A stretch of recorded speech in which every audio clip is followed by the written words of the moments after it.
박격 정국이다 또는 이제 공안 정국이라고 저는 이제 표현을 하고 있는데 아들의 죽음에 이은 가문의 몰락. 해경궁은 극도의 절망에 사로잡혔다. 목숨까지 끊으려 했다.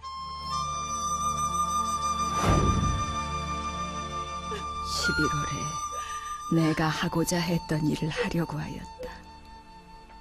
그리고 영춘원으로 와서 선왕의 자취를 어루만지며 내 신세를 서러워하였다. 하늘을 향해 통곡하다 정신을 잃고 누웠으니 만고에 이런 광경과 정리가 어디 있겠는가.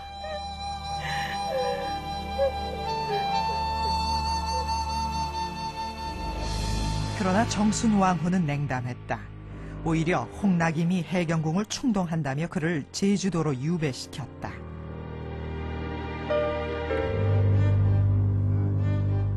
더 이상 두고 볼 수만은 없었다. 엄한 교지가 어찌 이와 같습니까? 너무 이리 마십시오. 슬프고 분한 마음이 복받쳤다. 하지만 소용없었다. 홍낙임은 결국 사약을 받았다.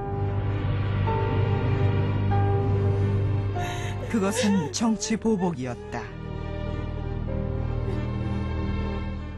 동생을 살리지 못했다는 죄책감에 해경궁은 피를 토하는 심정이었다.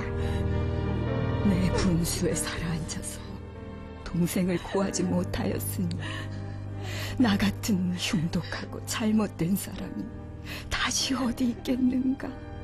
하늘아, 하늘아, 나를 이 세상에 머물러 두었다가 동생의 원한을 푸는 모습을 보고 죽게 하실까. 밤낮으로 피눈물을 흘리며 빌 뿐이다.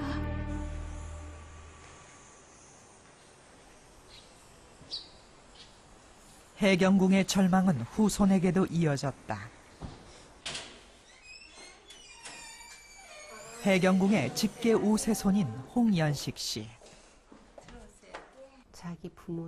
한때 정권을 주도했던 권문세족이지만 홍 씨는 남편마저 모를 정도로 풍산 홍씨 가문의 후손이란 사실을 숨기고 살아왔다. 정조가 돌아가신 후에 홍씨, 풍산 홍씨, 해경궁 친정이 너무나 핍박을 받고 너무나 모함을 받아서 거의 아주 집안이 망하다시피 했어요. 틀린 말은 아닌데 250년 전 왕족을 배출하던 가문의 영광은 사라졌다. 오대조 할머니 해경궁이 남긴 기록. 그것만이 지난 세월을 가늠할 수 있는 유일한 근거가 되고 있다.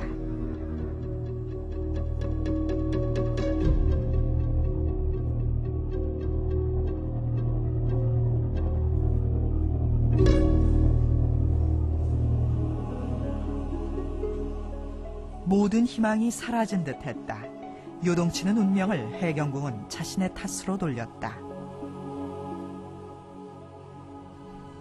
마음 놓고 살려고 하여도 살 길이 없고 죽으려 하여도 죽을 수가 없었다. 이것이 다 나의 죄가 무겁고 운수가 흉악해서이다.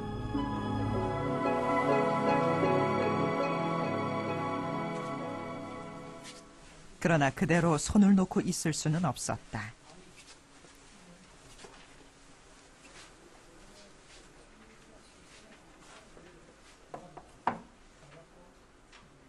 해경궁은 다시 붓을 들었다.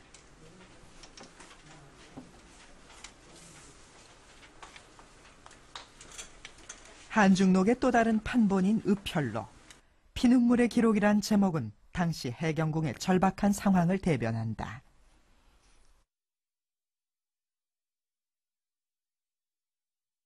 할 수 있는 게 없었죠. 여자 입장으로서 정순왕후처럼 정치의 일선으로 뛰어들 수 있는 입장도 아니었고, 더더군다나 그 남편은 이미 폐위가 되어 있는 상황에서 자신이 살아남기 위한 방편으로 집필을 할 수밖에 없는 상황이라고 볼 수 있습니다. 정조가 죽은 지 2년 후 해경궁은 한중록의 두 번째 편을 집필한다.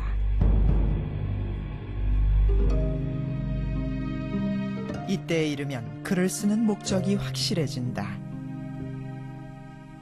주상이 옳고 그름을 가려 내 지극한 원한을 풀어주실 날이 있을 줄 안다.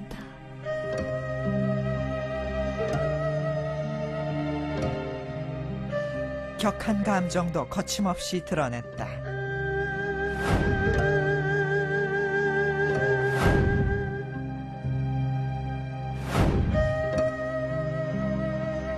이렇게 억울한 데가 또 있겠습니까? 아니면 이렇게 슬픈 일이 세상에 어디에 있겠습니까? 라고 해서 항상 이런 식의 굉장히 감정적인 의문형의 문장을 많이 쓰고 있는데요. 절대로 강하게 주장하진 않지만 이 여성의 삶이 너무 비극적이기도 하지만 이 여성의 말하기 방식, 글쓰기 방식으로 인해서 우리는 또 그 여성의 그 견해에 공감하게 됩니다. 80에 가까운 나이, 이제 그녀의 곁엔 아무도 없었다. 사무치는 외로움과 죄책감을 글로 쏟아냈다. 나는 남편을 섬기는 열에도 죄를 짓고 아버지를 모시는 효도 저버린 사람이 되었다. 스스로 그림자를 보아도 얼굴과 등이 뜨거워 밤이면 벽을 두들기며 잠을 이루지 못한 것이 몇 해였는지. 정조가 죽은 지 3년, 해경궁의 인생에도 다시 해가 뜨기 시작한다. 손자인 순조가 친정을 시작한 것이다. 해경궁의 글을 통해 할머니의 사연을 알게 된 손자는 그 한을 풀어준다. 순조는 먼저 왕명으로 외증조부 홍봉한의 묘에 제사를 지냈다.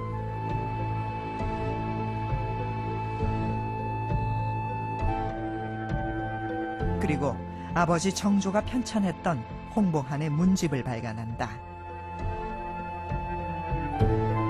또한 억울하게 죽은 홍낙임도 복권시켰다. 이 모든 것이 해경궁의 기록, 한중록이 있었기에 가능했다. 기록이라는 것은 우선은 자신이 보기 위한 거지만 결국은 남에게 보여주기 위해서 쓰는 것입니다. 일기도 원래는 자기를 위해서 쓰지만 사후가 되면 다른 사람이 보는 기록이 되는 것이죠. 한중록은 그런 면에서 이 해경궁의 자전적인 그런 이야기라고 할 수 있지만 그것이 그 기록을 볼 사람들을 의식하고 쓴 기록이라고 봅니다. 그럼 그 기록을 볼 수 있는 사람은 정조일 수도 있고 그 다음에 이제 19세기 들어와서는 순조일 수도 있고 또 그 이후에는 순조를 계승하는 조선의 국왕들일 수도 있습니다. 실제로 이 국왕들이 다 이 기록을 보거든요. 해경궁이 사망한 지 80년 후 한중록을 본 고종은 이렇게 평가했다. 해경궁의 한중만록은 업문으로 사실을 직접 기록한 것이어서 실로 오늘날의 확증이 된다. 그리고 고종은 해경궁의 마지막 한을 풀어준다.